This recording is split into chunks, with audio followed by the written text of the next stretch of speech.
ow. Cramp. Oof, ow. Okay.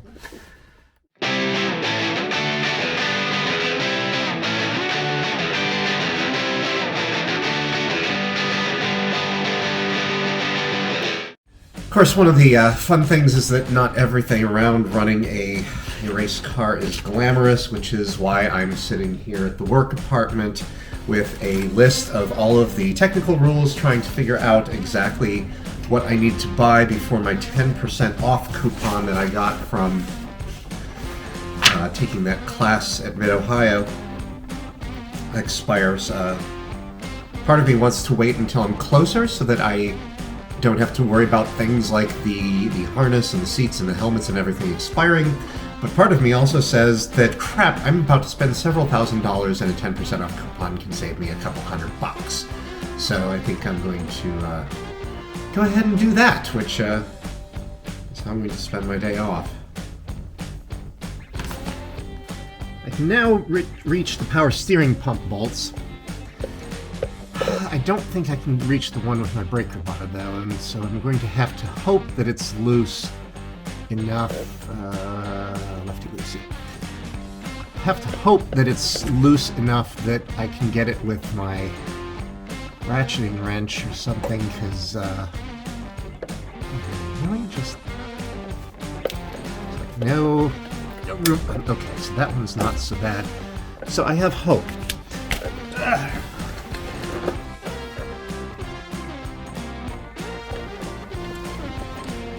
Because the one is not too bad, but this one here, I'm hopeful that I can actually take care of it without actually completely having to remove the entire nut.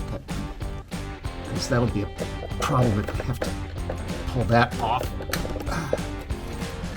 Yeah, because if I can just back it out enough that it no longer engages the threads on the bracket, then I think we'll be in good shape. And not have to remove the high-pressure pipe behind it.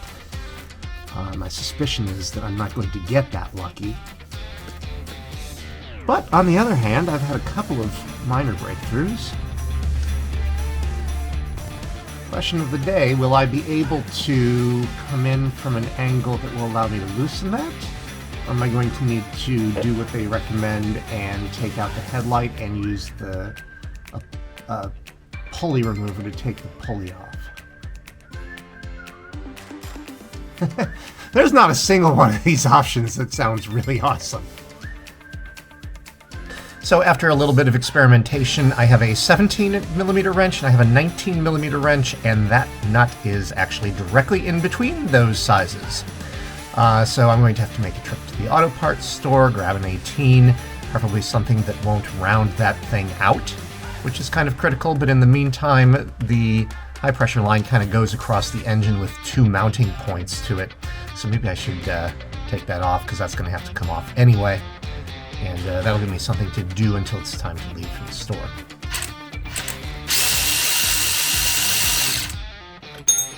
Shit! Oh, that went down.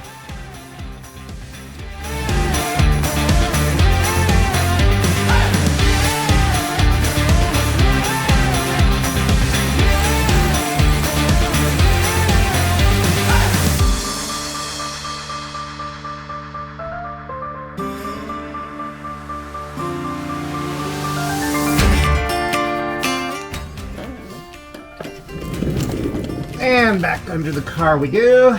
So,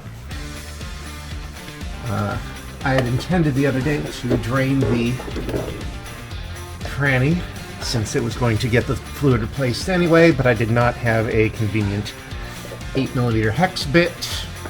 Maybe I should put it on the end that it actually goes with. Always a good idea to make sure that the fill plug is going to open before you open the drain plug.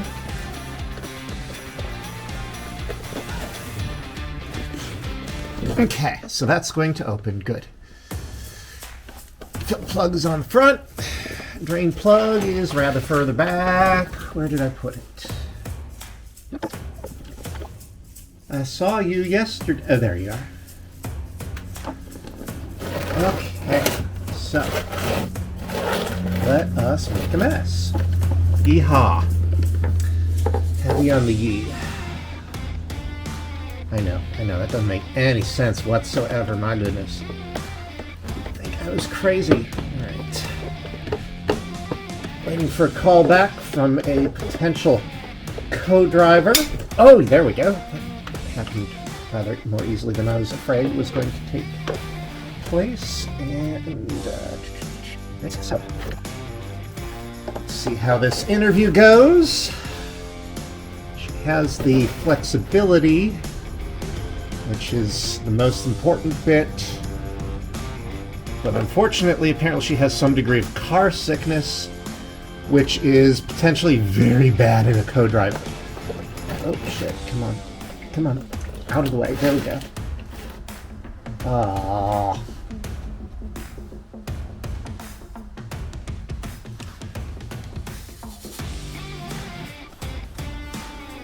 If I was smart, I would have been wearing my chemical gloves, not my don't injure my finger gloves. I do find it very mildly irksome that the don't cut your fingers gloves are not chemical resistant and goes right through them, and suddenly you got dirty tranny fluid all over your fingers, which there's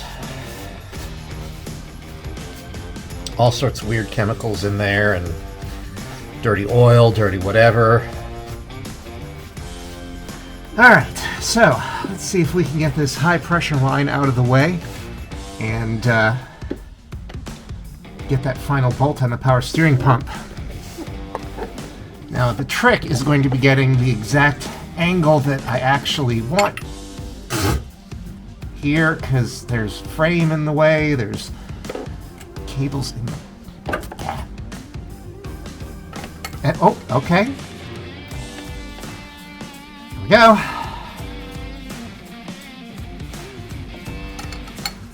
A little more wrench turn. It's going to be a challenge with all the crap in the way. Thanks, Ford engineers. It's not just Ford.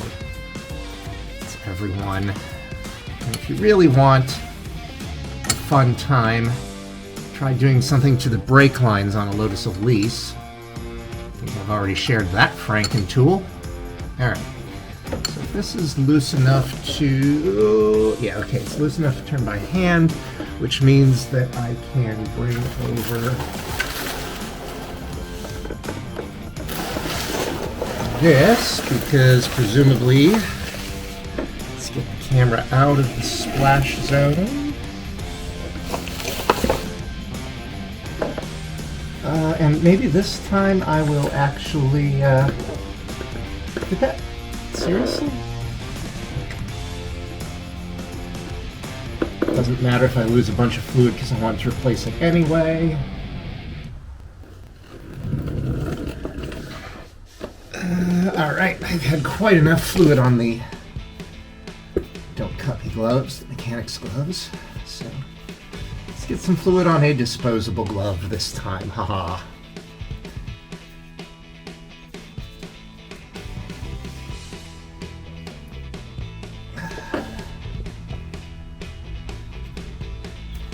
Pull too hard because power steering is a little bit important, and I don't want to break. But now that I think about it, like, would manual steering be all that bad? It's a race car. Manual steering in the Lotus, and this is going to be fairly light. There we go. Alright, so we'll just let that drain for a little bit and come back to it when it's done draining. Oh, forgot my ears. Well, whatever. Okay, let's clear it the other way.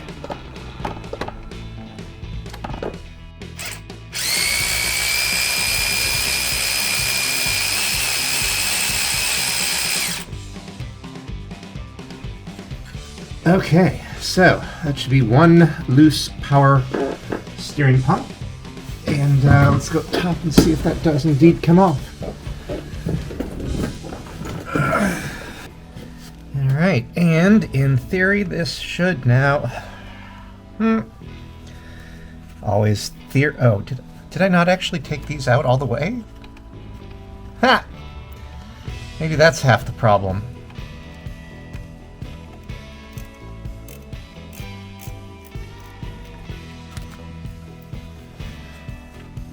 Right. Completely disengaged there. And there's the power steering pump. Okay, cool beans. Of course, the exciting thing is next I'm going to have to take off the exhaust manifold and the first segment of exhaust pipe because I need to disconnect the transmission cables, and that stuff is in the way. I already looked. So in between the things I was doing here, I went around spraying generous amounts of penetrating oil into all sorts of crevices, and that'll be my next task. And true to form, I am making the mess.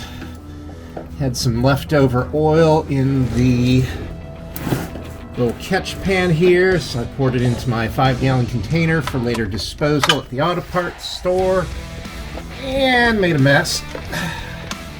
Realistically, I'm not trying to be super neat and clean, but I am trying to avoid being Westmoreland County's largest private purchaser of kitty litter. See if I can get a little sample of oil here. Send that off for analysis, tell me something about my engine. I know. Before you chime in here, yes, I'm supposed to have the car running to burn off some of the water. It'll be alright. How much of a mess is this going to be, I think? Oh, not too bad. And as I'm sitting here filling out the slip for the oil analysis, I reread the instructions, and they recommend not getting the first or last oil out of the pan, which means that they recommend a clean catch midstream oil sample. And every medical person watching this is now laughing hysterically, and everybody else is going, "What's so funny about that?" Google it, it's funny. I confess to being a little bit afraid of what's about to happen here. I've been spraying the shit out of these bolts holding on the exhaust manifold because that's in the way of the engine.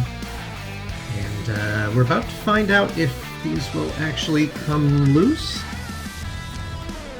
because I've definitely been aggressive with the penetrating oil.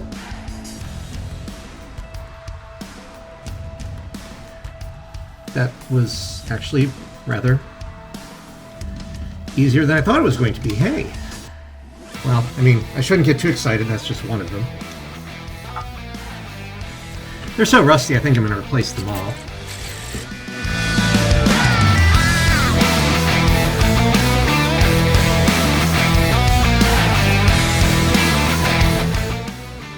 I suppose I shouldn't be surprised that there's a nut that is in a practically unreachable location.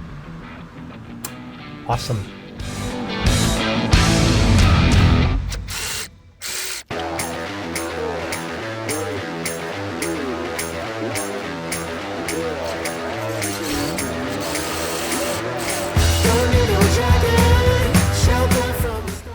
And this is the part where I realize I only have 2 bolts left, and I should probably put some jack stands or something under the exhaust there so that I don't accidentally do something stupid like drop it and bend it.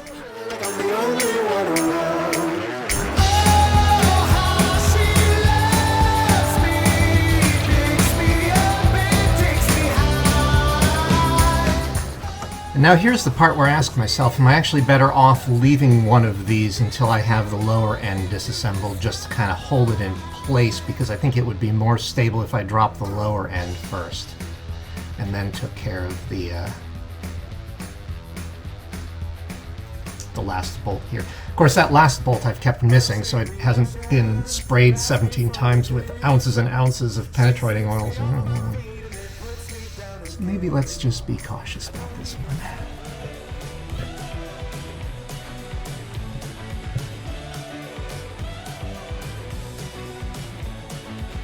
thanks to the magic of TV editing, you don't have to watch how long I actually struggled with that last bit for. That took considerably longer than the couple of minutes it ended up being after editing. Well, until I see you again, I bid you peace. Bye-bye.